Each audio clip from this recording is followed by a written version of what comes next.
In more than just making it, I explained what Will and I discovered during our season of financial frustration. Those who struggle with money often have one of two problems: an income problem or a spending problem. Those with an income problem simply don't earn enough money to live. Those with a spending problem don't know how to steward their money wisely.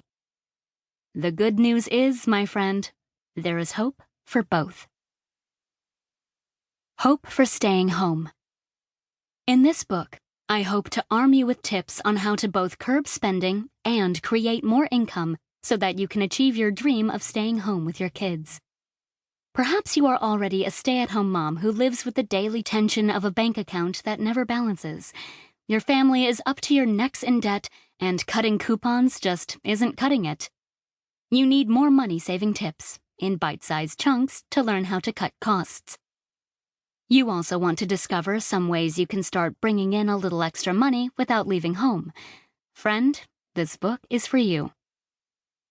Or maybe you're still working outside of the home, and you feel God calling you to leave the workforce and become the stay-at-home mom you dream of being. You dread going to work each day, and you're tired of simply wishing you could be home with your kids. You want to make that a reality. Friend, this book is for you as well. You may think there is no way you can afford to stay home with your kids, but often the adage is true. When there is a will, there is a way. I won't pretend the following method will work for everyone, but for those who want to stay at home with their kids, I recommend this 3-step process. Pay off all debts. Yes, I know some moms manage to stay at home with their kids, even though their families are tens of thousands of dollars in debt. But I promise you that you'll feel so much freedom when the noose of unpaid loans, credit cards, medical bills, and more is loosened, and you are able to pour 100% of your income into your family's current and future needs, and maybe even a few wants. While this isn't a book about becoming debt-free, I encourage you to use the money-saving tips found in these chapters and put those savings toward paying off all debts until they are gone. Once they are, you will be able to use that saved money toward other goals, like staying home with your kids. Curb spending. Those of us who grew up in the 1980s and 1990s often look at the American dream as synonymous with keeping up with the Joneses.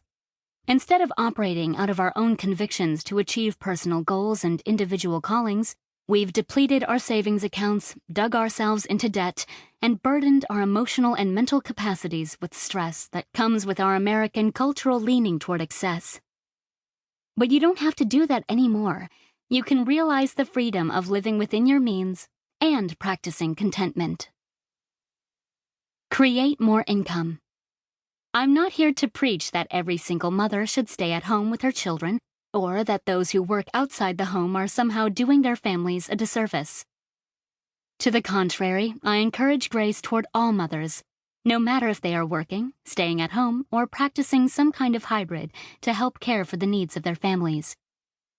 But if you are either a stay-at-home mom who can barely afford it, or if you're a working mom who knows your family can't survive without your income, my hope is that arming you with some ways to create more income from home will help make your dreams of staying home with your kids a reality, or at least help alleviate some of the stress of living solely on your husband's income.